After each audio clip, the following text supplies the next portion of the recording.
Hello there, how are you tonight? Food is something we all think we understand, a simple part of daily life, something familiar, something comforting, but in medieval times, what you ate quietly revealed everything about your life. Imagine sitting down for a meal, on one side, a table filled with warm bread, roasted meat, fresh fruit, carefully prepared, and served without hurry, and on the other, a much simpler scene, a small piece of bread, perhaps a thin, watery soup, just enough to get through the day. At first, it might seem like just a difference in taste, but the more you look, the more you begin to notice something deeper, because food wasn't just about hunger. It was about status, about survival, and sometimes about quiet struggle. Before we continue, take a moment to like the video. Subscribe if you enjoy these calm journeys, and let me know in the comments where you're watching from tonight. It's always a little comforting seeing how far these stories travel. Now, let's gently step into the medieval world and explore what meals really looked like for both the rich and the poor. The day begins not with sunlight, but with need. In the medieval world, food is not simply a routine. It is not something taken for granted. It is something that shapes the rhythm of life itself.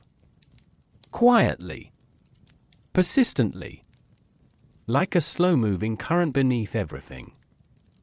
There are no refrigerators, no supermarkets, no guarantees. Every meal depends on what is available, what can be grown, what can be afforded, and sometimes, what can be spared. For most people, the question is not what do I feel like eating today, but rather, is there enough to eat at all? And this single difference changes everything. Food determines strength and weakness. It decides who works and who collapses, who thrives and who simply endures. In villages scattered across the countryside, the morning often begins with something small, something modest. A piece of coarse bread, dense and heavy, made from grains that are not refined, not soft, but filling enough to quiet the stomach for a while. There is no rush of flavor, no indulgence, only function. Meanwhile, in distant stone halls, behind thick castle walls, another kind of morning unfolds.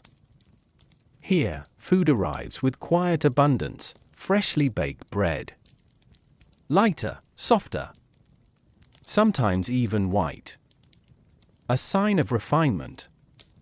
Butter, eggs, perhaps even slices of preserved meat. Not extravagant by modern standards, but within that time, unmistakably different. The contrast is not loud, it does not announce itself with noise, it simply exists quietly in every bite. And as the day moves forward, this quiet difference continues to grow, because food is not only about what is eaten, but how it is experienced. For the wealthy, meals are moments of pause, a break from responsibility, a chance to sit, to talk, to exist without urgency. But for the poor, meals are often brief, almost unnoticed, eaten quickly, sometimes standing, sometimes alone, before returning to labor that does not wait. There is no ceremony, only necessity. And yet, despite all this, food carries something deeper, something more human, because even in the simplest meals, there is effort. Someone planted the grain, someone gathered the firewood, someone stirred the pot. Slowly, patiently, hoping it would be enough. And in that effort, there is a quiet dignity, a kind of resilience that does not demand attention, but deserves it. As night begins to fall, and the world softens into shadow. The final meal of the day approaches. For some, it will be warm, filling, even comforting. For others, it may be small, uncertain, or perhaps missing entirely. And in that moment, as hunger either fades or lingers, the true role of food in medieval life becomes clear. It is not just nourishment, it is a reflection, a silent mirror, showing where you stand in a world that rarely explains itself. And as we move forward deeper into this world, we'll begin to see just how far that reflection reaches, because the table you sit at is only the beginning. The difference is not loud, it does not shout, it does not demand attention, it simply waits, quietly, at the table. If you were to walk through a medieval village at dusk, when the light softens and the air cools, you might notice something subtle. Behind one door, there is warmth, a gentle glow spilling through narrow windows, and behind another, only dim shadows. Barely moving, two homes, not far apart, yet separated by something far deeper than distance. Inside the first, a table is being prepared. The wood is smooth, worn by time, but carefully maintained. A cloth, simple but clean, rests across its surface. Plates are arranged slowly, deliberately, as if the act itself matters. There is no rush here. A loaf of bread is placed at the center, golden on the outside, soft within. A dish of roasted meat follows, its scent subtle but unmistakable. A small bowl of fruit, perhaps apples or figures, adds a quiet touch of color. Nothing excessive, but nothing uncertain either. The people who gather here do not question if there will be enough. They already know, and so they sit, not just to eat, but to experience the moment. Voices remain calm, measured, never hurried. Even silence feels complete. Now, just a short walk away, another table waits, if it can be called a table at all, a rough plank of wood. Uneven, slightly bowed, resting on supports that were never meant to last this long. There is no cloth, no careful arrangement, only what is available, a single piece of bread. Darker, heavier, placed without ceremony.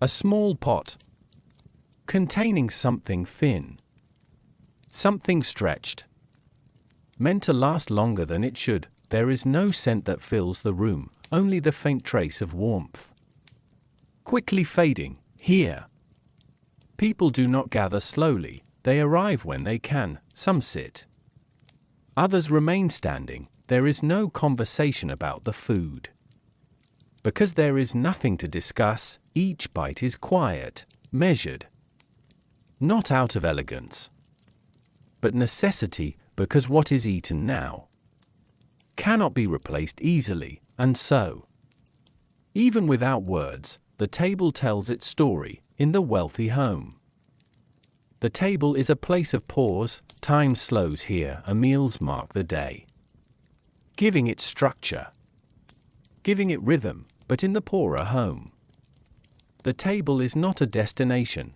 it is a brief interruption, something to pass through, before returning to the endless motion of survival. And yet, something curious exists between these two worlds, because despite the difference, both tables hold the same unspoken truth, that food, no matter how simple or refined, is never just food. It carries expectation. At the richer table, expectation is quiet, almost invisible. There is confidence, a steady understanding that tomorrow will bring the same, or perhaps more. But at the poorer table, expectation is fragile, uncertain. Tomorrow is not guaranteed, and this uncertainty lingers in every movement, in the way bread is held a little longer before being eaten, in the way portions are considered,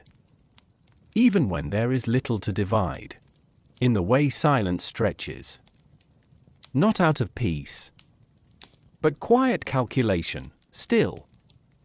There are moments, brief and fleeting, where the two tables begin to feel almost the same, a shared glance, a slow breath, the simple act of sitting. After a long day, because no matter the setting, no matter the difference, there is something deeply human about gathering. Even in silence, and perhaps that is where the true story begins, not in the richness of the food, nor in the lack of it, but in the quiet space between people, as they sit together, under the same fading light, and as the night deepens, and both tables are slowly cleared, another question begins to form: if food can reveal so much, then what truly defines the difference between those who have and those who do not?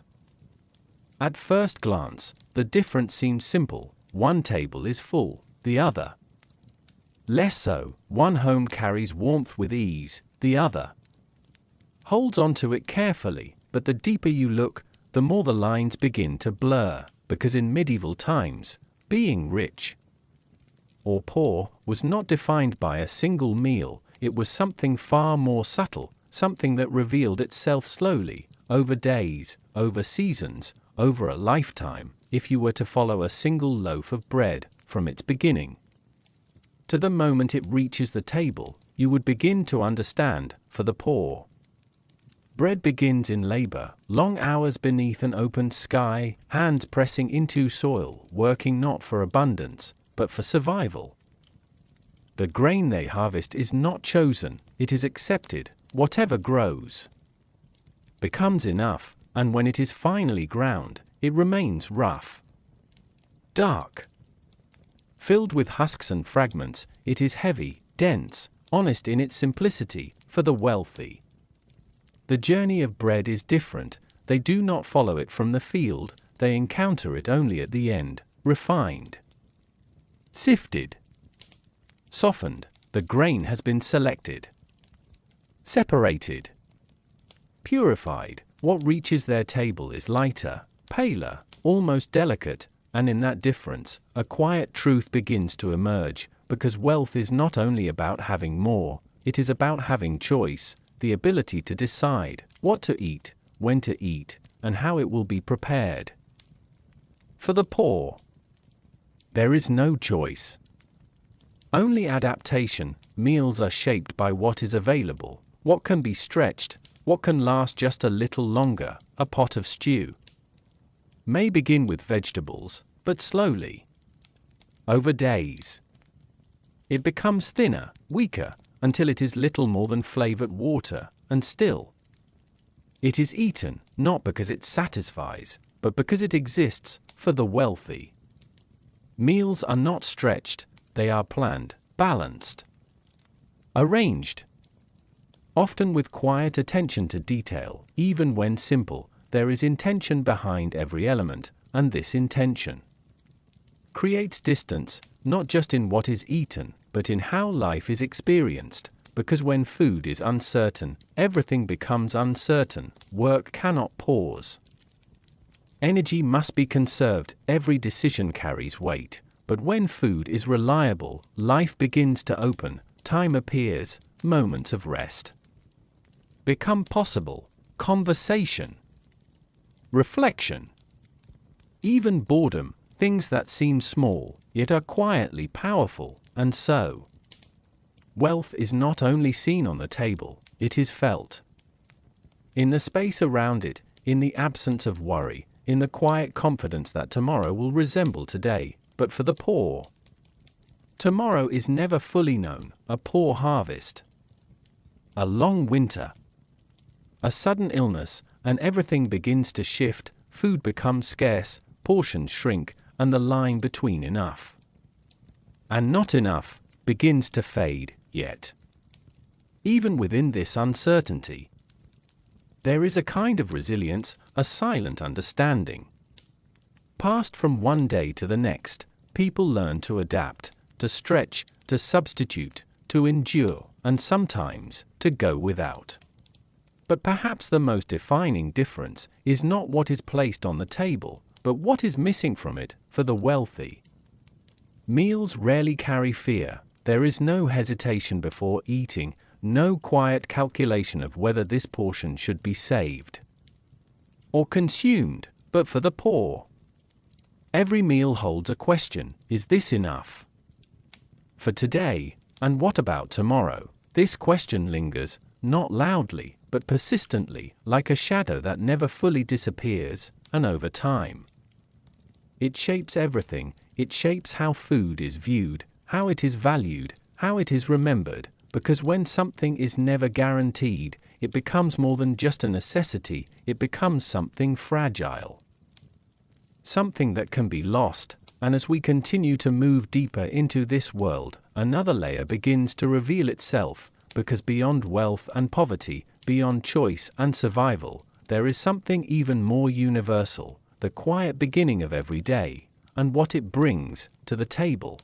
Morning does not arrive all at once. It unfolds slowly, a faint light pressing gently against the edges of the world, shadows softening, shapes becoming clear, and with it, the first quiet question of the day begins to form: what will there be to eat? In medieval times, the first meal is not always certain. It is not a fixed ritual, not a guaranteed comfort. It depends on what remains from the day before, on what can be prepared quickly, on whether there is time at all. In poorer homes, morning begins early, often before the sun has fully risen. The air is cold, the silence still heavy, broken only by small movements, the shifting of wood, the quiet stirring of a fire that never fully died through the night. There is no elaborate preparation, no waiting, only necessity: a piece of bread, if any remains, is brought forward. It is firm, sometimes hardened by time, its surface rough beneath the fingers. It is not meant to be enjoyed slowly. It is meant to be enough. Sometimes it is dipped into something warm, a thin broth, perhaps left over from the night before. The warmth is brief, but noticeable, and in that small moment, there is a kind of comfort, not in taste, but in temperature, in the quiet relief of something warm entering the body before the long hours ahead. There is little conversation. Morning is not a time for lingering. Each movement carries purpose. Food is eaten quickly, almost silently, because the day is already waiting outside. Fields stretch endlessly, tasks remain unfinished, and the body must be ready, even if the meal is not, but in another place. Behind thicker walls, morning feels different. It arrives more gently. Light filters through narrow windows, softer, warmer. The air is still cool, but not harsh. Here, the first meal does not begin with urgency. It begins with readiness. Food has already been prepared, or is being prepared nearby. There is time to sit, to pause, to exist in the space before the day begins. Bread is placed on the table, fresh, its surface still warm, sometimes accompanied by butter, soft enough to spread, or cheese, mild and steady in flavor. There may be eggs, or small portions of preserved meat, nothing excessive, but enough to feel complete. And this completeness changes everything, because when the first meal satisfies, the day begins differently. The body feels steady, the mind less burdened, and the hours ahead seem less uncertain. There is no need to rush through the meal. Each bite can be taken without calculation, without the quiet question of whether it should be saved. And so, even silence here feels different, not heavy, but restful. But beyond these differences, something more subtle begins to appear. because the first meal of the day is not just about food, it is about how the day begins for the poor. It begins with preparation for effort. Energy must be gathered quickly, efficiently, because it will be spent just as fast. There is no buffer, no reserve, only what is taken in that moment, and what can be endured afterward. But for the wealthy, the first meal becomes a kind of foundation, a steady beginning, something that supports the day, rather than barely sustaining it, and over time, these small differences begin to grow. They shape how the day unfolds, how long the body can continue, how clearly the mind can think, how much strength remains when evening arrives. And yet, despite everything, there are mornings, quiet, fleeting, where both worlds feel strangely similar, a single bite of bread, a moment of stillness, the soft light of early day, because at the very beginning, before the demands return, before the weight of the world settles in, there is only this, a simple act of beginning, and as the sun rises higher, and the first meal fades into memory, another constant quietly takes its place, something present in every home, on every table, no matter how rich or how poor. Bread. Before anything else, before meat, before fruit, before even the simplest of meals, there is bread. It appears without announcement, without ceremony, and yet it is always there in medieval times. Bread is not just food, it is foundation, a constant. In a world where very little remains constant, no matter where you go, no matter who you are, bread finds its place at the table, but like everything else, it does not exist in the same way for everyone. For the poor, bread is survival in its purest form. It is dense, dark, often coarse to the touch, made from grains that are not refined, sometimes not even fully cleaned, mixed with whatever can be gathered. Barley, rye, sometimes even ground legumes. It is heavy in the hand, firm, sometimes hard enough to resist the bite, especially when it has aged beyond a day or two, but it lasts, and that is what matters, because bread is not made for comfort, it is made to endure. A single loaf can be stretched across meals, across days, cut into smaller portions, shared carefully, never wasted. Even when it becomes too hard to eat on its own, it is softened, dipped into water or broth, transformed, not into something better, but into something usable, and in that quiet transformation, there is a kind of resourcefulness, a silent understanding, that nothing can be lost. Now, in another setting, bread takes on a different form. Here, it is lighter, paler in color, softer beneath the fingers, made from flour that has been sifted, refined, carefully prepared. It does not fight against the bite.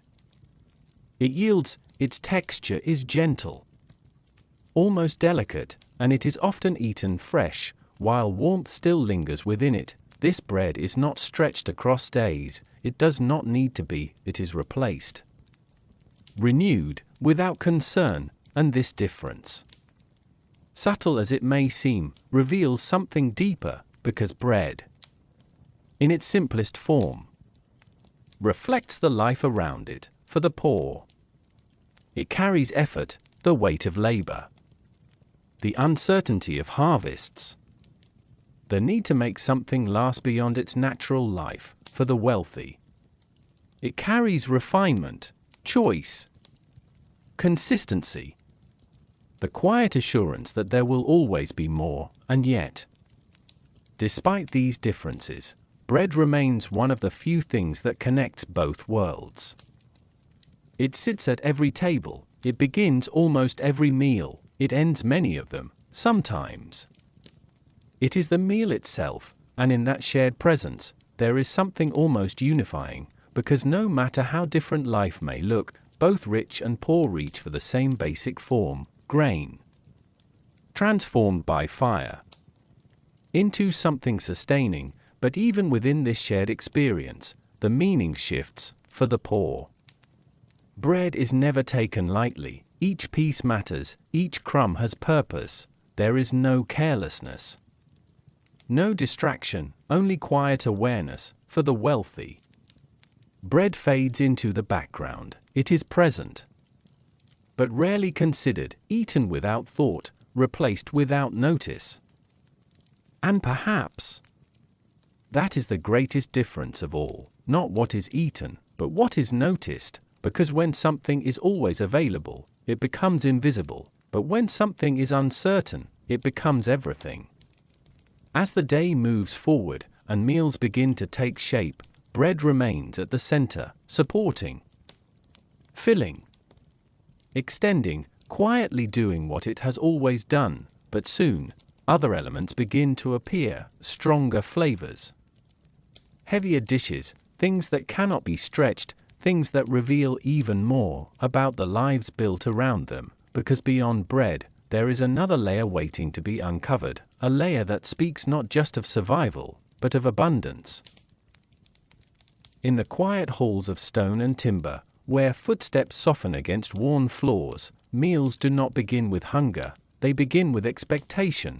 There is no urgency here, no sudden need to gather what little remains. Instead, there is preparation, a slow, deliberate unfolding of moments, where food is not only consumed, but presented. In wealthy households of medieval times, meals are part of a larger rhythm, they are anticipated, arranged, almost composed, like a quiet performance that repeats each day, with subtle variations. The table itself reflects this, long steady.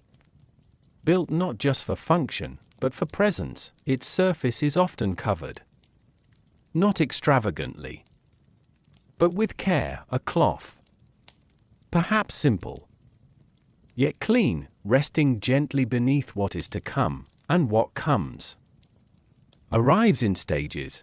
Bread is always there, as it is everywhere, but here, it is only the beginning. Soon, other dishes follow, roasted meats, prepared slowly over steady fires, their scent lingering in the air before they are even seen. The portions are not overwhelming, but they are complete, nothing feels stretched or uncertain. Each dish exists because it was meant to exist, alongside the meat. There may be small additions, fruits, preserved or fresh depending on the season, soft cheeses, mild in flavor, steady in presence, and sometimes subtle touches of sweetness that appear not by necessity, but by choice. And this choice changes everything, because here, meals are not built from limitation, they are built from possibility. If something is desired, it can often be obtained. If something is lacking, it can be replaced, and so there is a quiet confidence in every plate. Nothing feels fragile, nothing feels temporary, even the act of eating unfolds differently. There is no haste, no need to consume quickly before returning to labor. Instead, time stretches, each bite can be taken slowly. Without concern, conversation flows gently, not always about the food, but carried by the space that the meal creates, because meals here are not interruptions, they are pauses, moments where the world outside, with its demands and uncertainties, fades. Just slightly, but even within this calm, there are subtle structures, unspoken understandings of where to sit, how to eat, when to begin, and when to stop. Nothing is chaotic, everything follows a quiet order, and this order reinforces something deeper, because in these spaces, food is not just nourishment, it is identity, a reflection of stability, of continuity, of a life where the next meal is never in question. Yet, beneath this steady surface, there is something almost invisible, something that does not announce itself, because when abundance becomes normal, it begins to lose its presence. A piece of bread. Eaten without thought, a portion left unfinished. Without consequence, small actions. That would feel unthinkable. Elsewhere, and in this quiet detachment, a different kind of distance forms, not from food itself, but from its meaning, because when something is always there, it no longer needs to be valued, it simply exists, and yet. Even here, there are moments, small, fleeting, where the stillness deepens, a pause between bites, a glance across the table, the soft flicker of candlelight reflecting against wood and stone, moments where time feels suspended, and the world narrows. To this single space, in those moments, the meal becomes more than what is on the table. It becomes atmosphere, a feeling that lingers quietly. Even after everything is cleared away, as the final dishes are removed, and the table slowly returns to stillness, the sense of completion settles in. There is no uncertainty about what comes next, no lingering question, only the quiet knowledge that this rhythm will repeat, again and again, with gentle consistency. But beyond these walls, in places where the rhythm is less certain, meals follow a very different path, because where there is no abundance, there is adaptation, and where there is no choice, there is something else entirely, waiting. Just beyond the next chapter. There is no announcement when the meal begins, no signal. No gathering call, only a quiet awareness that it is time. In the homes of the poor, meals do not arrive in stages, they appear.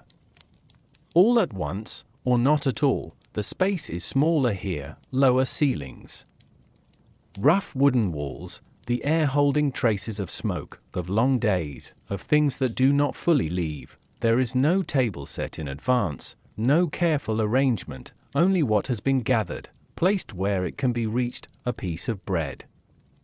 Often at the center, dark, dense. Its edges uneven, it does not invite, it endures. Beside it, a small pot, or a shallow bowl, containing something simple, vegetables, if they are available, boiled slowly, until their shape softens, until their flavor blends into something quiet, something that does not stand out. There is no richness here, no layering of taste, only the steady presence of sustenance. People do not sit all at once, they arrive as the day allows of one.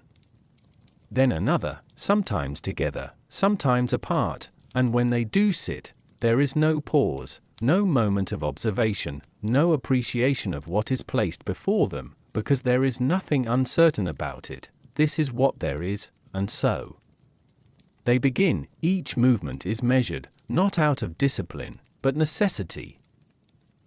A piece of bread is broken, carefully, never unevenly. The portion matters, every part matters, even the smallest fragment is not ignored, it is gathered, held, consumed, the bowl is shared, or passed, each person taking what they can, without taking too much. There is a quiet understanding here, unspoken, but deeply known. To take more means someone else will have less, and so balance is maintained, not through rules, but through awareness. There is little conversation, not because there is nothing to say, but because energy is being preserved. Words require effort, and effort is something that cannot be wasted. The room remains still, filled only with the soft sounds of eating. The faint crack of bread, the quiet movement of hands, outside. The world continues, but inside. Time narrows, the meal is brief, not rushed, but contained, because once it ends, everything resumes. Work does not wait, fatigue does not pause, and whatever strength has been gained must be used. But even within this simplicity, there are moments, small, almost unnoticed, where something deeper appears, a glance shared between two people, a piece of bread passed without hesitation. A quiet understanding that needs no explanation, because in these spaces, food is not just individual, it is shared, not out of abundance, but out of necessity, and in that necessity there is connection, a different kind of connection, one that does not rely on comfort or choice, but on survival. Together, yet. Beneath this connection, there is always something else, something that lingers. Quietly, just beneath the surface, uncertainty, because no matter how carefully the meal is divided, no matter how slowly it is eaten, it always leads to the same question: will there be enough? Tomorrow, this question is never spoken aloud, it does not need to be, it exists. In the way food is handled, in the way portions are measured, in the way the final piece of bread is sometimes left untouched, just for a moment longer, as if delaying the end might somehow extend what remains, but eventually it is eaten, because it must be, and when the meal is over, there is no lingering, no slow transition into rest, only the quiet return to everything that came before, and as the space empties, and the small traces of the meal fade away, the room returns to stillness, waiting for the next time, when something, however small, will once again be enough. But as we move forward, another element begins to take shape, something that appears in both worlds, yet never in the same way: meat and fish. There are certain foods that speak more loudly than others. They do not need explanation, they do not need context, their presence alone is enough. In medieval times, meat is one of those things. It does not appear quietly, it does not blend into the background, it announces itself simply by being there, and yet, for many, it rarely appears at all. For the wealthy, meat is familiar, not constant, but expected. It arrives at the table prepared with care, roasted slowly, seasoned lightly, served in portions that feel complete. It does not need to be stretched, it does not need to be shared beyond comfort. Each piece exists as it is meant to be. There is no hesitation in taking it. No pause. No calculation, only the simple act of eating, and in that simplicity, there is a quiet kind of ease, because meat, in this setting, is not rare, it is part of the rhythm, something that returns, again and again, without uncertainty. But beyond the walls of wealth, meat becomes something else entirely, something distant, something that exists, but not often within reach. For the poor, meat is not a daily presence. It is not even a weekly one. It appears rarely, and when it does, it is noticed deeply. A small piece, sometimes no more than a fragment, added to a pot, not to create a meal, but to change it, to give it depth, however briefly, because even the smallest amount can shift everything. A thin broth becomes something richer, a simple stew gains a hint of strength, and for a moment, the meal feels different, not abundant, but altered, and that alteration is remembered. But even this is not guaranteed. There are long stretches of time where meat does not appear at all, where meals remain unchanged, steady, predictable, simple, and in those stretches, the absence becomes familiar, not painful, but accepted, because in a life shaped by limitation, what is missing eventually fades into the background. Still, there is another presence, one that moves quietly between both worlds: fish, less visible, less celebrated, but far more consistent, in rivers, in streams, along coasts. Fish offers something different. It does not require land or ownership, only access and patience. For the poor, this makes all the difference, because while meat may be rare, fish is sometimes possible. Caught by hand, or with simple tools, it becomes a small but meaningful addition, not reliable, but not impossible, and when it is caught, it is used fully, cooked simply, often over open flame, its flavor unmasked, its presence direct. There is no refinement here, only immediacy. For the wealthy, fish takes on a quieter role. It is not rare, but it is not central. It appears when chosen, prepared with the same care as everything else, but without the same significance. Because when everything is available, nothing stands out, and so fish becomes just another option, one among many, but for the poor, it can become something more, a break in repetition, a shift in the pattern. A moment where the meal feels slightly different, slightly more complete, and in a life where difference is rare, that matters, still.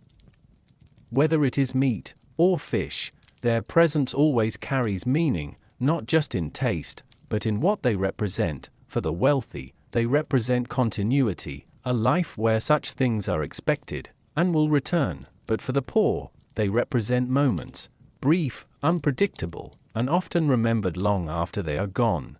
And as these moments pass, and the meal returns to its quieter form, another layer begins to reveal itself. Because beyond meat, beyond fish, there are things that grow quietly, without attention, things that fill the spaces in between. Vegetables, and the simplest of ingredients. Not everything that sustains life is meant to stand out. Some things exist quietly, without ceremony, without attention, but they are always there. In medieval times, vegetables and simple ingredients form the silent backbone of daily meals. They do not carry prestige, they do not signal wealth, they simply grow, where they can, when they can, in the small gardens behind homes, or in scattered plots near villages. Life pushes upward from the soil. Cabbage, onions, leeks, beans, turnips, ordinary things, yet essential. They are not delicate, they do not demand careful attention, they endure cold seasons, uneven soil, uncertain weather, and still return. For the poor, these ingredients are familiar companions. They appear in almost every meal, boiled, stewed, sometimes roasted if fire allows, never refined, never complicated, but dependable. A pot placed over flame, slowly filled with whatever the earth provides, becomes the center of the day. Water. Vegetables. Perhaps a pinch of salt if it is available, and time does most of the work. Flavors blend. Soften. Dissolve into something simple, not rich, but steady, and this steadiness is what matters most, because when everything else is uncertain, consistency becomes valuable. For the wealthy, these same ingredients exist, but differently. They are not absent from the table, but they are not central either. Vegetables are prepared with more care, cut evenly, seasoned gently, combined with other elements to elevate them. They become part of a larger arrangement, not the focus, but the support. Even simple foods are shaped by intention, and intention changes perception. A boiled vegetable in a poor home is survival. The same vegetable in a wealthy home is refinement. But beneath both versions, the origin remains the same, the soil, and in that shared origin, there is something quietly grounding, because no matter how different the table becomes, everything still begins in the earth. Onion pulled from damp ground, carrot lifted from soil, beans gathered from vines, all of it connected to the same quiet cycle in poorer homes. Nothing is wasted. Leaves, stems, even scraps, are often reused. What might seem small elsewhere becomes meaningful here, because every part carries value. When nothing is guaranteed, cooking becomes an act of patience, not creativity, but endurance. Flames are watched carefully. Nothing is rushed, because mistakes cannot be easily corrected, and so meals develop slowly, without excess, without waste, only what is necessary. There is a certain honesty in this simplicity, no decoration, no distraction, just food as it is, and in that honesty, there is a kind of quiet dignity, because while it may not impress, it sustains, still.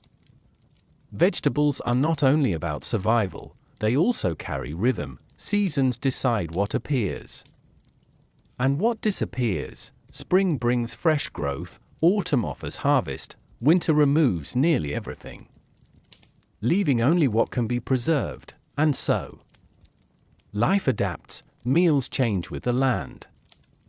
not against it, for the wealthy. This cycle is softened: preservation, storage, trade, reduce uncertainty. Ingredients can be obtained even when nature slows down, and so the rhythm becomes less visible. But for those closer to the soil, the rhythm is felt directly. Each change in weather, each shift in season is reflected on the table, and over time.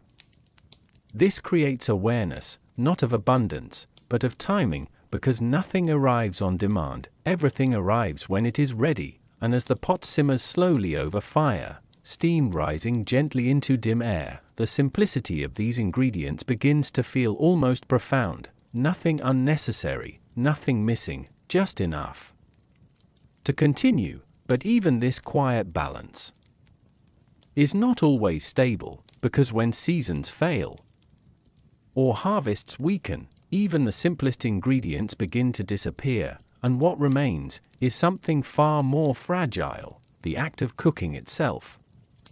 Before food ever reaches the table, it lives another life, a quieter one, hidden behind walls, behind smoke, behind steady hands moving through repetition. In medieval times, preparation is not a separate stage of life, it is life itself. In poorer homes, cooking begins early, often before hunger fully arrives. A fire is built first.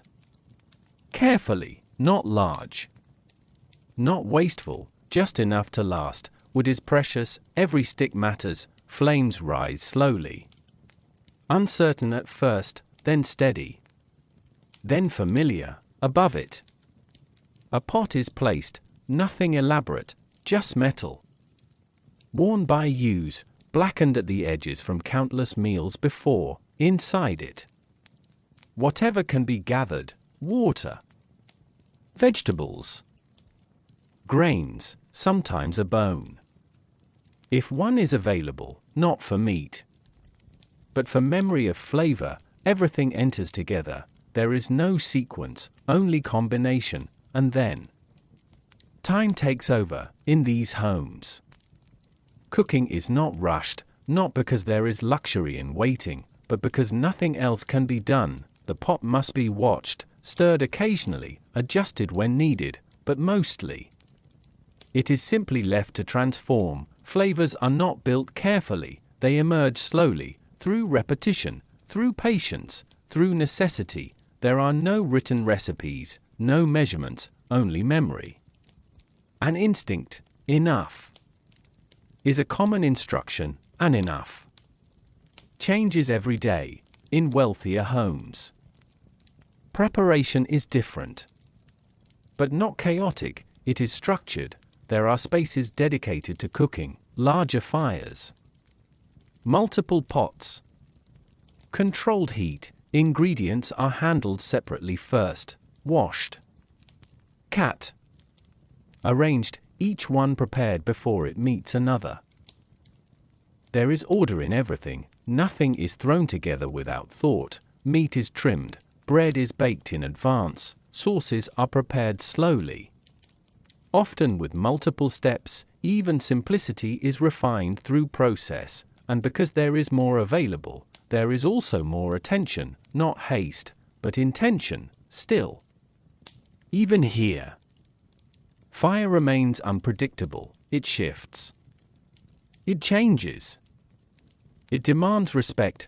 Too much heat, and everything suffers. Too little, and nothing develops. So even in wealth, preparation requires attention, careful watching, quiet adjustment. In both worlds, the kitchen is not loud, it is not dramatic, it is steady, filled with small sounds: wood cracking, water simmering, metal touching metal, and the occasional pause, where nothing happens at all. Those pauses are important. They hold the process together, because food is not made in a single moment. It forms slowly, almost invisibly, until suddenly it becomes ready. And when it is ready, there is no celebration, only transition, from pot to bowl to table. But what remains behind is just as important: Leftovers. Scraps. Heat still lingering in the air, evidence that something took place here, something ordinary, and yet essential, for the poor. Nothing is discarded lightly, even remnants are saved, broth is reused, bread is softened again, nothing disappears if it can still serve purpose. For the wealthy. Leftovers are less urgent, stored, or replaced, depending on need, because replacement is always possible, and this difference, though subtle, shapes the entire rhythm of preparation. One is defined by reuse, the other by renewal, but both depend on the same thing: fire, unpredictable, ancient, necessary. It transforms everything it touches, and as the flames slowly die down, leaving only warmth behind, the food is no longer in its raw form, but not yet consumed. It exists in between, waiting, and in that waiting, the next stage quietly begins, where preparation ends, and presentation takes its place.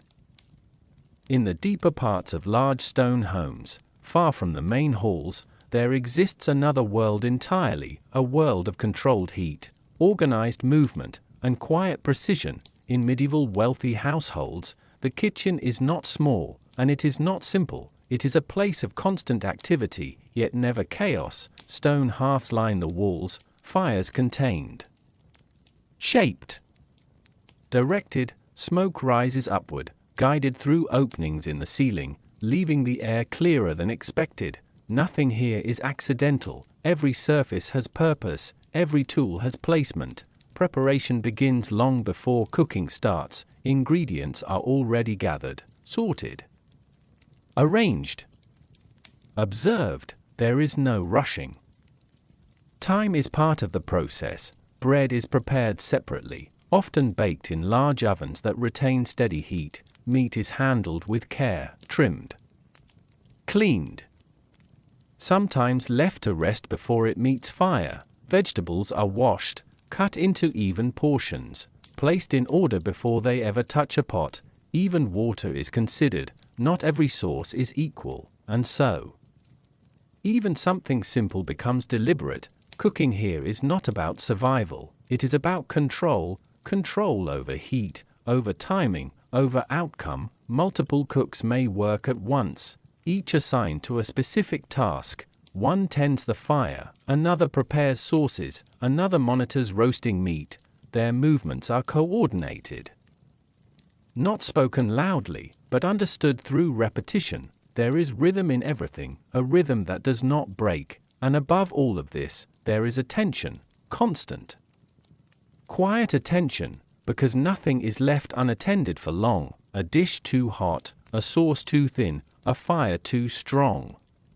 All of it can change the result, and so eyes remain on everything, in contrast to poorer kitchens, where one pot holds everything. Here, separation is key. Each flavor is given its own space, each ingredient is allowed to develop before it is combined, and only at the end does everything come together, carefully, intentionally. But even with all this structure, there is still uncertainty, because fire, no matter how controlled, remains unpredictable. It shifts without warning, it demands constant adjustment, and those who cook here learn to read it, not as an enemy, but as a force to be understood. Meals produced in these kitchens do not appear simple, they are layered, built over time, assembled like quiet compositions. Nothing is rushed to the table. Even when the food is ready, there is a final pause, a moment of inspection, because presentation matters.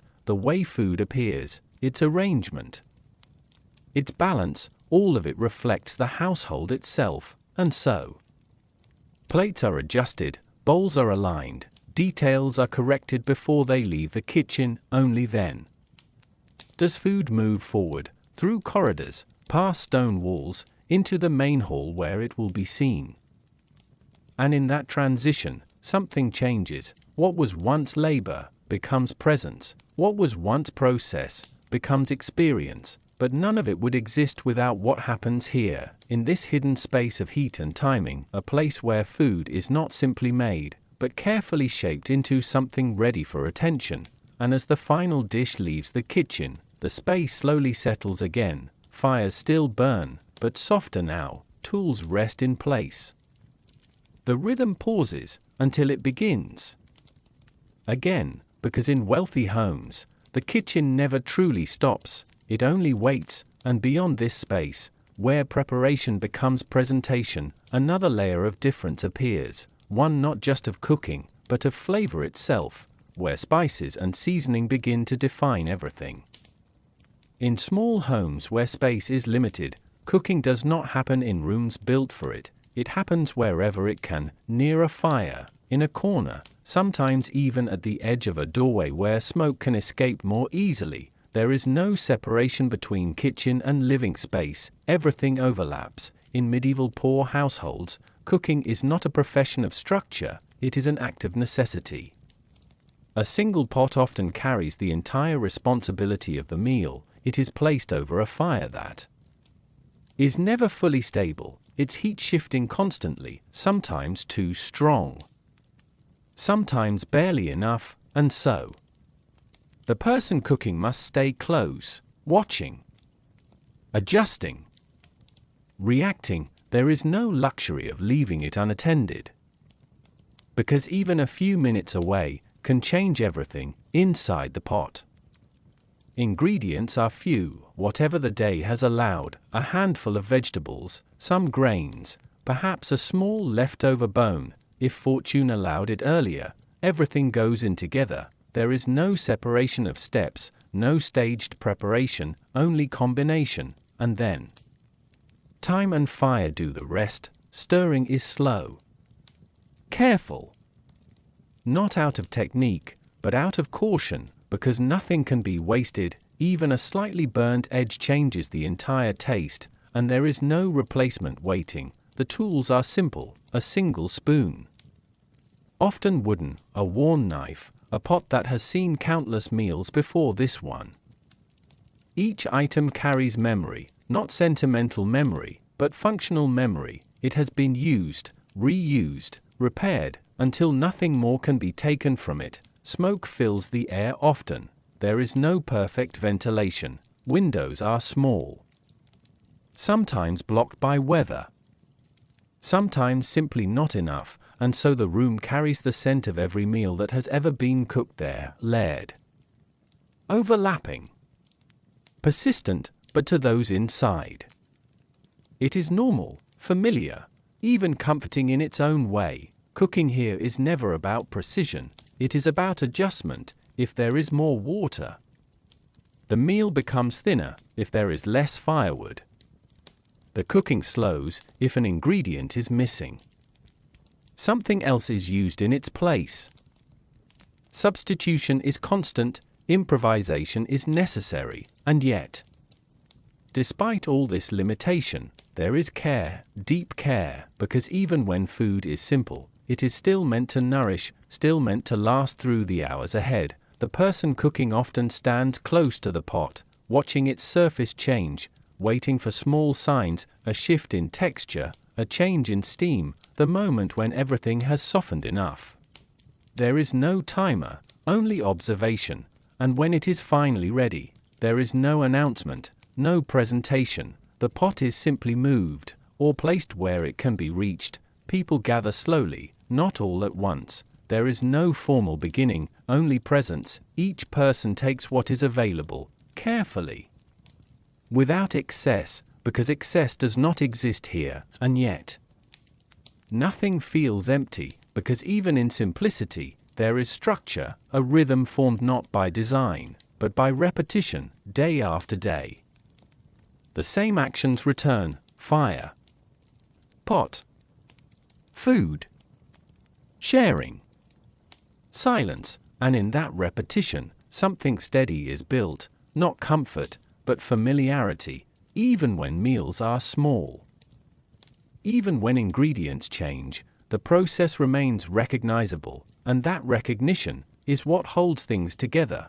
But there are days when even this balance shifts, when ingredients are fewer than expected, when firewood is scarce, when the pot is nearly empty before cooking even begins. On those days, cooking becomes even quieter, more careful, more aware. Every decision matters slightly more, and every outcome feels slightly less certain. Still, the meal is made, because it must be, and as the pot empties, and the last traces are scraped away, there is nothing left but silence, not of absence, but of completion, a moment where everything has been used, and nothing remains to be done. And from this simplicity, the idea of flavor itself begins to take shape, because even the smallest additions can change everything. There are things you do not notice immediately, not because they are hidden, but because they are rare. In medieval times, spices are one of those things. They are not simply ingredients, they are distance itself, captured and carried across long, uncertain journeys, and because of that, they are not equally present in every home. In wealthy households, spices are known, not in excess, but in variety, a pinch of this, a trace of that. Small additions that shift everything. Slightly: cinnamon, cloves, pepper, nutmeg, not grown nearby, not easily obtained, but traded, carried, guarded along routes that span regions, and when they arrive, they are treated with care. Not poured freely, but measured, because even in abundance, value is remembered. A small amount can transform a dish. A simple roast becomes warmer in character, a plain broth gains depth, a sweet dish becomes layered in feeling. Nothing changes in appearance, but everything changes in perception, and so flavor becomes something crafted, not accidental, but designed. But beyond those walls, spices tell a different story. For the poor, they are almost absent. Not entirely unknown, but rarely seen, too expensive, too distant, too inconsistent to rely on, and so meals remain closer to their origin, unmasked, simple, the flavor of ingredients themselves, unaltered by anything added to them. Salt, if available, becomes the primary seasoning. Even that is not always guaranteed, and so food depends on patience, on slow cooking, on time rather than enhancement. In wealthier kitchens, spice does more than change taste, it changes expectation. A meal prepared with spice is not just nourishment, it is experience, it carries complexity. Even before it is eaten, the scent alone signals something different, something prepared beyond necessity. But in poorer homes, scent is simpler, earthy, direct, familiar. It does not travel far, it stays close to the pot, close to the fire, close to the people who prepare it. And yet, within that simplicity, there is honesty. Nothing is hidden, nothing is disguised. What is there is exactly what is present, and perhaps that is its own kind of clarity. But spices also reveal something deeper, not just about food, but about connection, because every spice carries distance within it, a reminder that the world is larger than what can be seen, that cinnamon comes from far lands, that pepper travels through many hands, that flavor itself can be a journey in wealthy homes. This journey is present in every bite, even if unspoken, in poorer homes. The journey exists only in knowledge, not in taste, and so two different experiences form around the same idea, one layered, one direct, both valid, both complete in their own way. Still, there are moments when the boundary between them softens, a rare occasion, a small amount of spice shared, a flavor remembered from another time. And suddenly, the familiar becomes slightly unfamiliar, just enough to be noticed, not enough to change everything, because even in difference, there are brief intersections, moments where experience overlaps, where taste is not fully divided by wealth or absence, but shared in passing, and then it fades again, returning to its usual form, but the idea remains, that flavor, like life itself, can be shaped by what is present, and by what is missing, and as meals continue, as pots are stirred.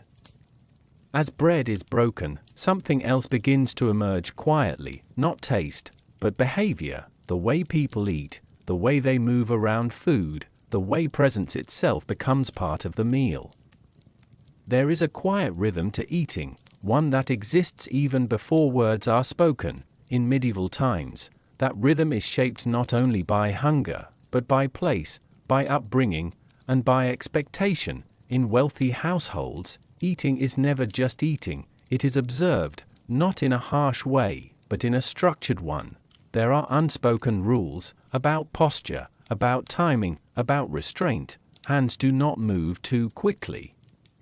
Bites are taken in measured amounts. Food is not rushed, nor is it ignored. Even silence at the table carries meaning. It is not empty, it is composed. Utensils are limited compared to modern times, yet behavior compensates for simplicity. Bread may be used as a tool, a base, a quiet helper in place of what would later become cutlery, and so even eating becomes thoughtful. There is awareness in every movement, because here the table is also a reflection of refinement, of control, of presence. But in poorer homes, manners exist differently, not absent, but shaped by necessity. There is no time for observation, no space for formality. Food is eaten while it is warm, or before it cools too much to matter.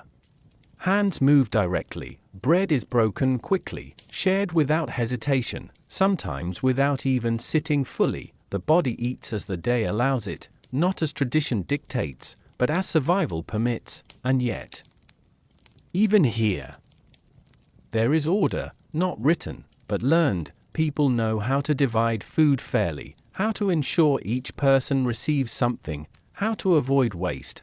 These are not rules of etiquette, but rules of necessity. In wealthier homes, the act of eating is often accompanied by presence. Others are watching, servants move quietly in and out, dishes are replaced, cups refilled, without interruption. There is a flow to it, a controlled rhythm that continues until the meal ends.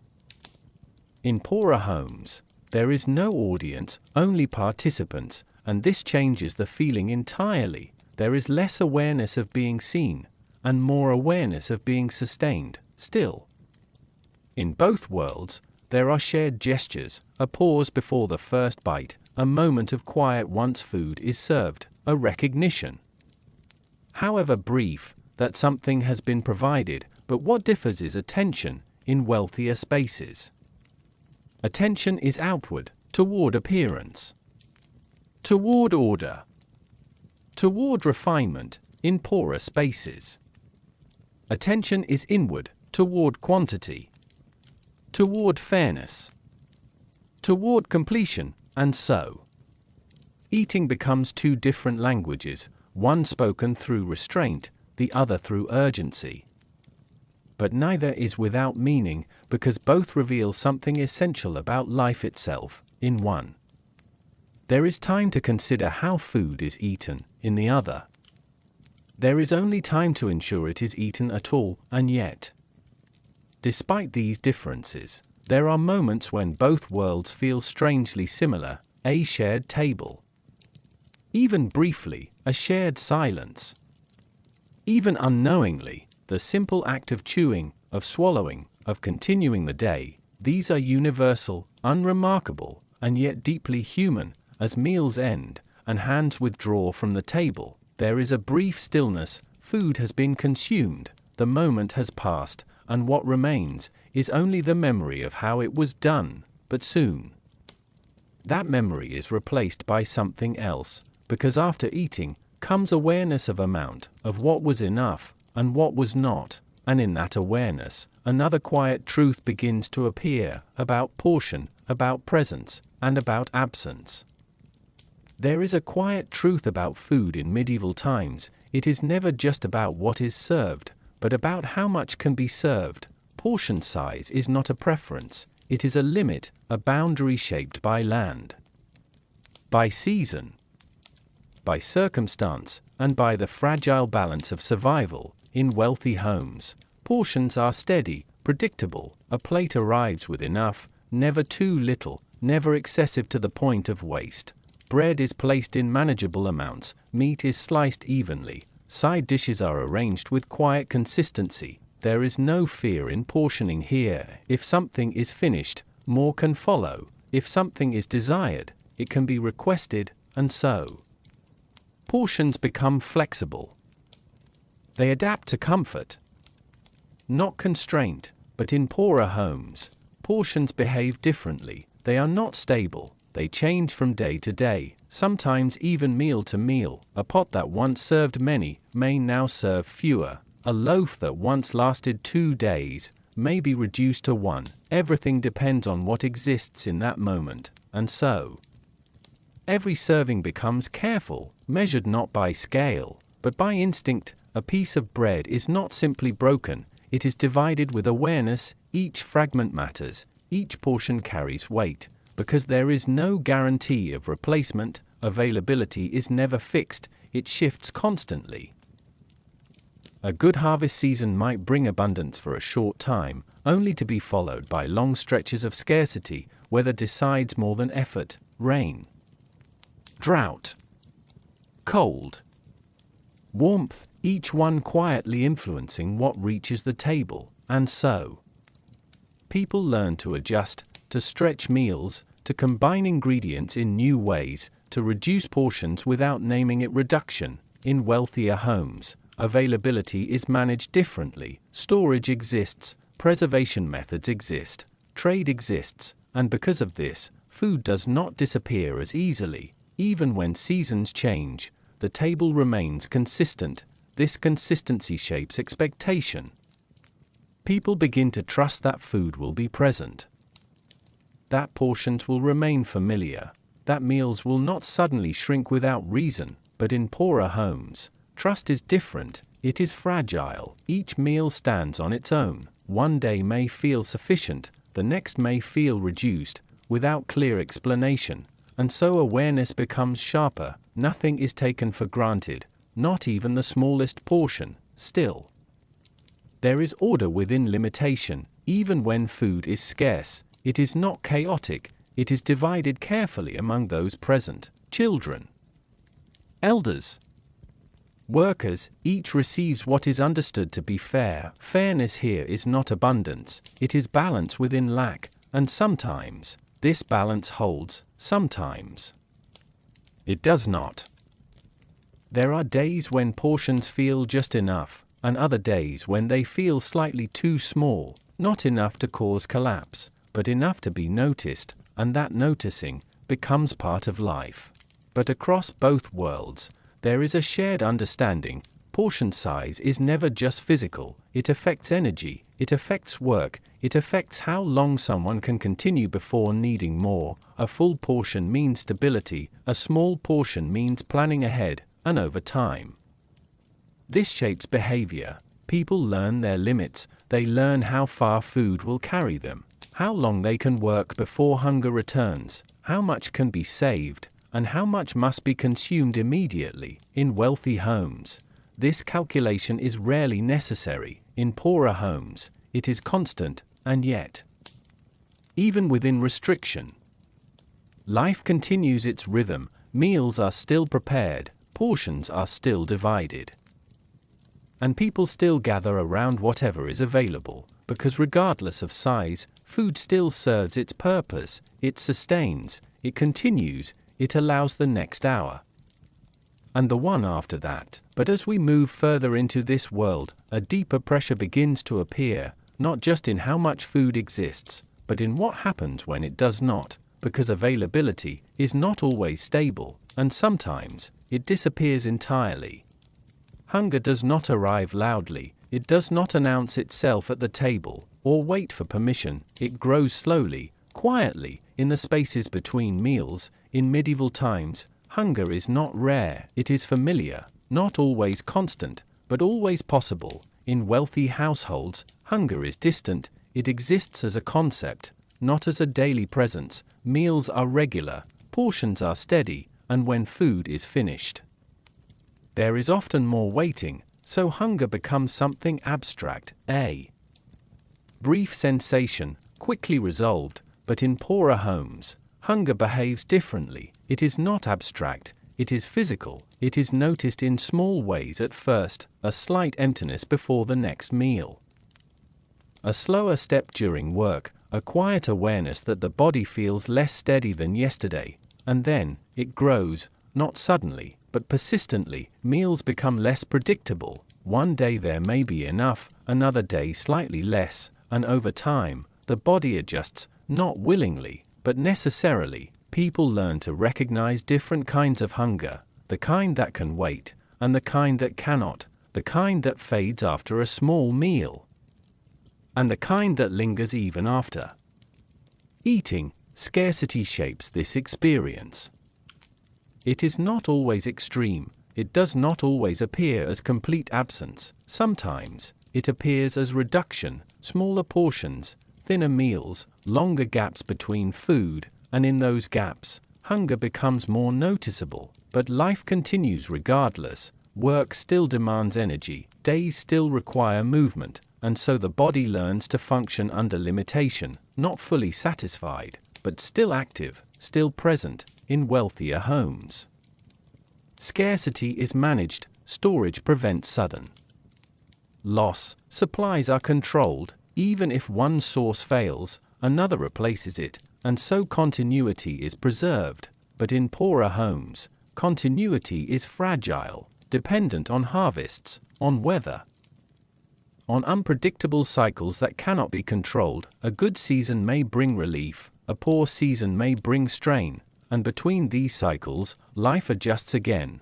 People learn to stretch what they have, to eat more slowly, to reduce waste even further, to plan not just for today, but for the possibility that tomorrow may be less. And yet, even in scarcity, there is structure. Meals are still shared, food is still divided, no one is ignored entirely, because survival depends on cooperation. But hunger changes perception, it makes small things feel larger.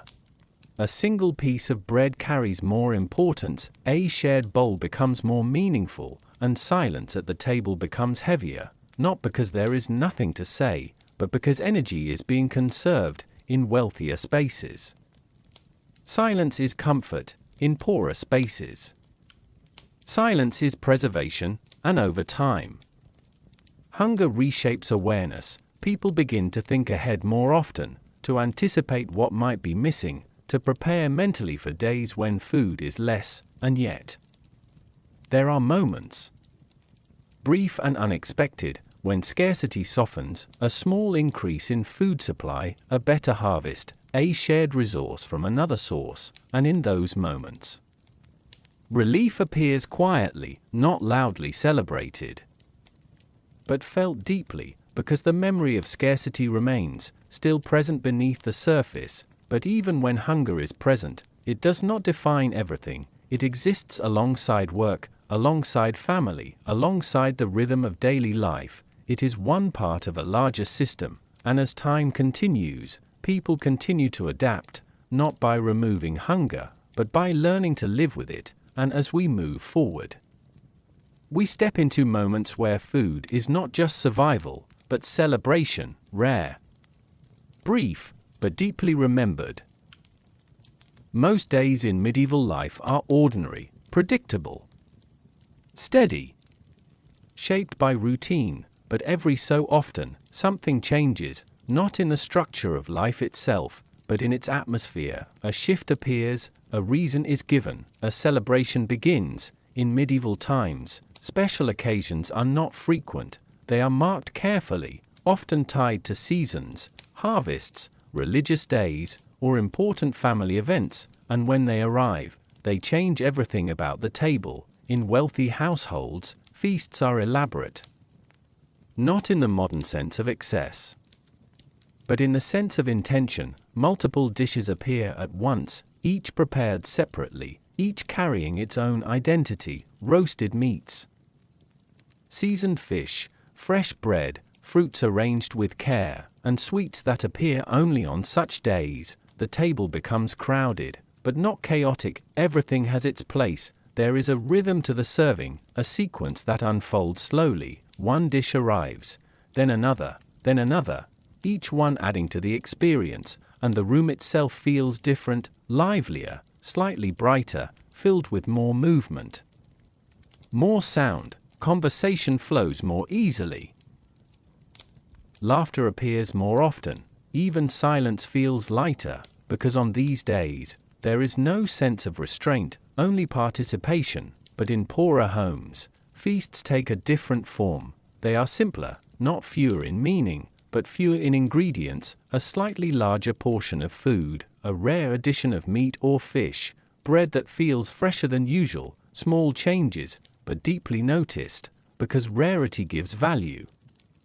A feast in a poor home is not defined by abundance, but by difference, something that breaks the pattern of ordinary days. Even the act of eating changes slightly. People sit together more deliberately, food is shared with more awareness, there is a sense, however brief, that today is not like other days, and that feeling alone becomes meaningful. In wealthier homes, feasts often extend over time, multiple courses appear, preparation begins long before guests arrive, and ends long after the final dish is removed. Everything is planned, everything is coordinated, even enjoyment has structure. But in poorer homes, there is no extended structure. The moment is short, intense in its simplicity, and often remembered longer than it lasts, because rarity creates memory, and memory gives weight to even the smallest celebration. Across both worlds,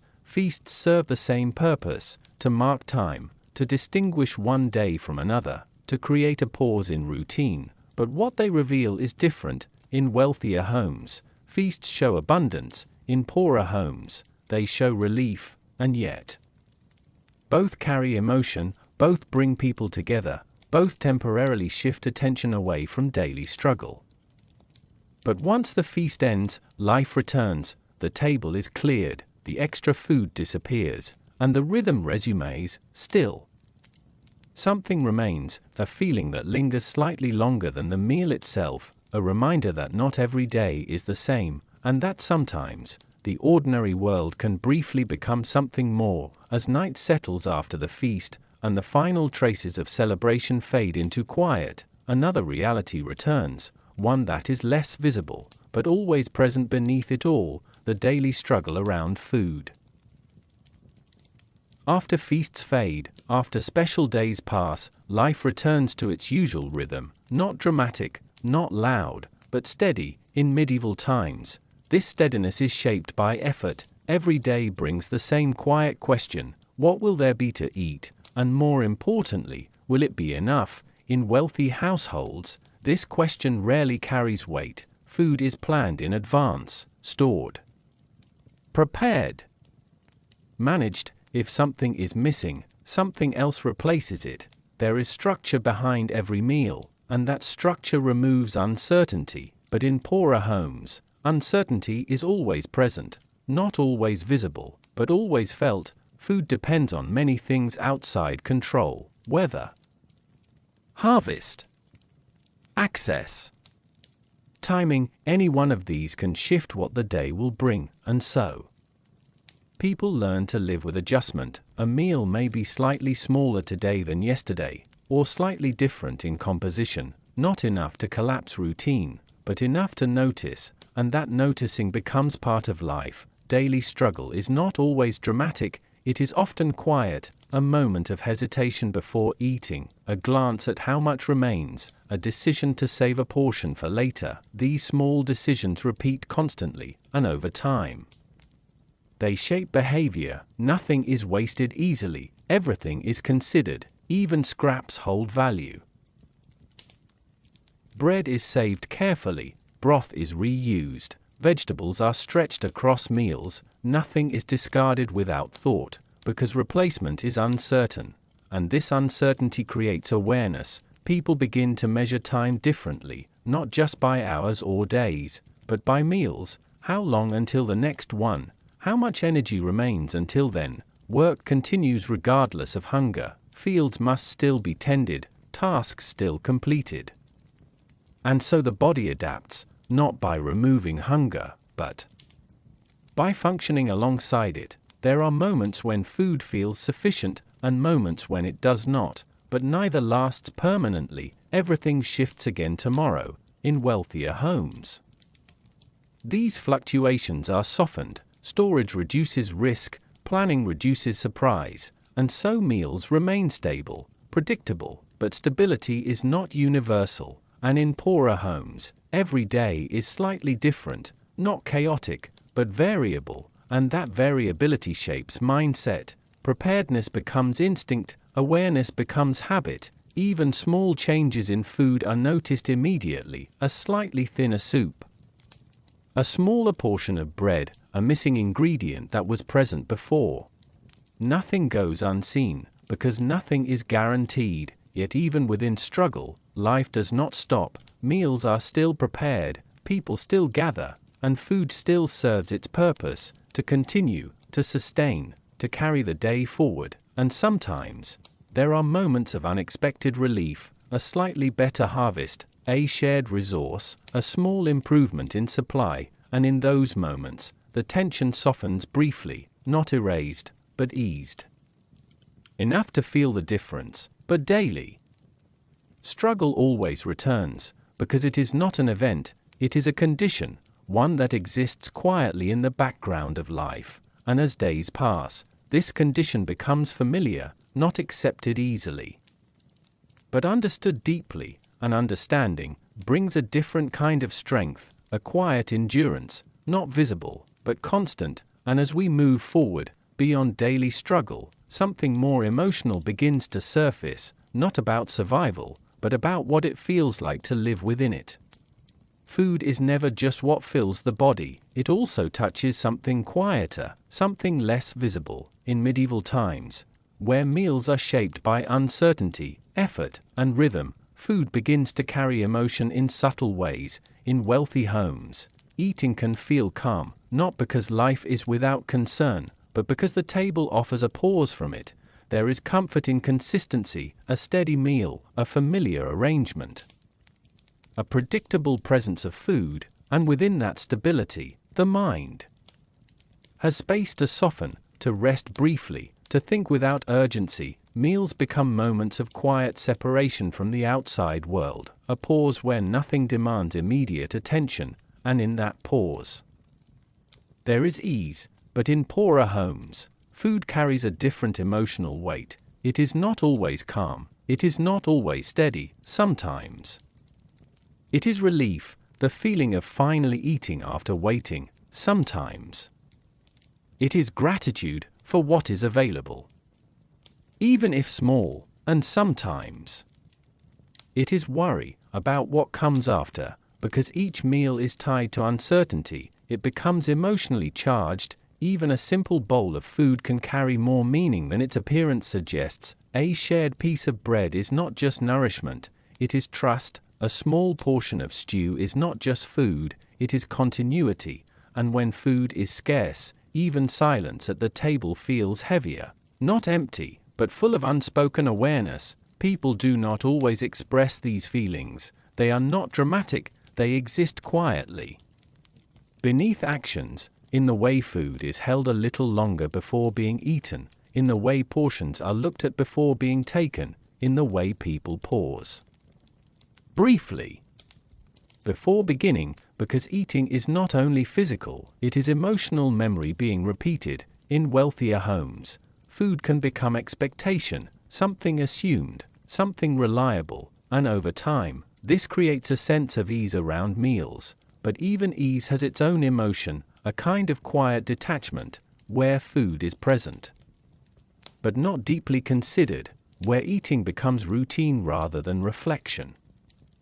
In poorer homes, there is less distance between food and feeling. Everything is closer: hunger, satisfaction, worry, relief. They appear more directly, because nothing buffers them, and so meals become moments of awareness, not always spoken, but deeply felt. Even joy appears differently. A slightly fuller meal can bring noticeable relief, a shared meal can bring subtle warmth, A small improvement in food can shift the mood of an entire day, not dramatically, but meaningfully, and when food is gone, the absence is also felt emotionally. Not just physically, a quiet emptiness that lingers beyond the table, still. Life continues. Because emotion does not stop necessity, people still work, still gather, still prepare whatever is available, and in doing so, they carry these feelings forward, not always naming them, but living through them. Across both worlds, food becomes more than substance, it becomes experience, a reflection of stability or uncertainty, of comfort or restraint, of abundance or limitation, and within that reflection, there is something deeply human, because no matter the difference in table or portion, the act of eating always connects body and mind, always carries memory, always leaves something behind, and as the final traces of the meal fade, what remains is not just fullness or hunger, but feeling, a quiet reminder of what it meant to eat in that moment, in that place, in that life, and now. As the story approaches its final reflection, we step back from daily life entirely and look at food not as routine, but as survival, memory, and existence itself. By the end of this long journey through food, through tables, kitchens, fires, and silence, one truth begins to settle quietly beneath everything else. Food was never just food, it was never only about taste, or recipes, or what appeared on a plate. In medieval times, food was a mirror of life itself, of how people lived, how they worked, how they endured, and how they quietly continued forward even when conditions were far from equal. In wealthy homes, food reflected stability, not perfection, but structure. Meals arrived in rhythm, prepared with care, served with consistency. There was room to think beyond survival, room to observe details, to refine taste, to separate necessity from experience. A table in those spaces was more than a place to eat, it was a place where order could be seen, where life, at least in that moment, felt arranged, predictable, contained, and in that containment, there was comfort, but comfort was not universal. In poorer homes, food reflected something else entirely, adaptation. Every meal was shaped by what was available, not by what was desired. Nothing was guaranteed in advance, everything depended on what the day allowed: a small amount of grain, a handful of vegetables, occasionally something more, often something less. And yet, even within limitation, life did not stop. Meals were still prepared, fire was still lit, people still gathered around whatever was present, because survival is not a single moment, it is repetition, a quiet cycle of continuing despite uncertainty, and over time, this cycle becomes familiar, not easy, but understood. In wealthier spaces, food could sometimes be forgotten after eating, not literally forgotten, but mentally set aside, because there was always more later. In poorer spaces, food stayed in memory longer, not because it was extraordinary, but because it carried weight. Every portion mattered, every meal was noticed, every change in supply was felt.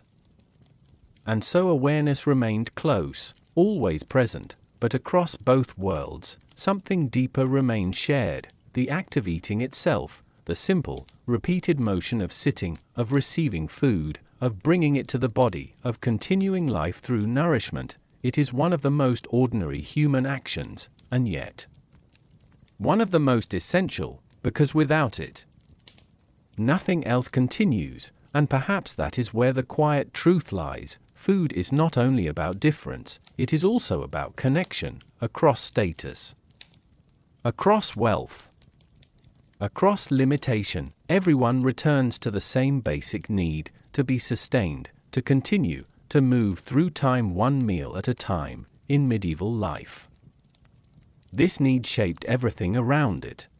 Homes were built with it in mind, work was organized around it, days were measured through it, even emotion, as we saw earlier, was often tied to it: relief after eating, worry before it, quiet reflection during it, and memory after it. Food was never isolated from life, it was life woven into physical form. But when we step back and look at it as a whole, something even quieter becomes visible.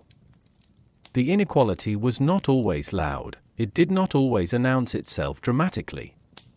Sometimes it appeared simply in portion size, sometimes in flavor, sometimes in frequency, and sometimes in absence itself, but even then, life continued around it, people adapted, they adjusted.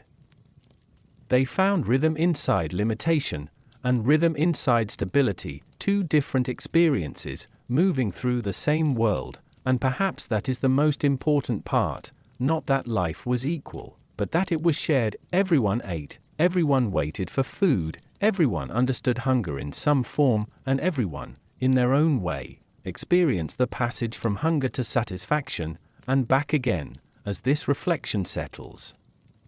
It becomes clear that food in medieval times was not just a daily act, it was a quiet structure beneath everything else, a system that shaped behavior, emotion, and even the way time was felt, a system that did not need to be spoken aloud to be understood.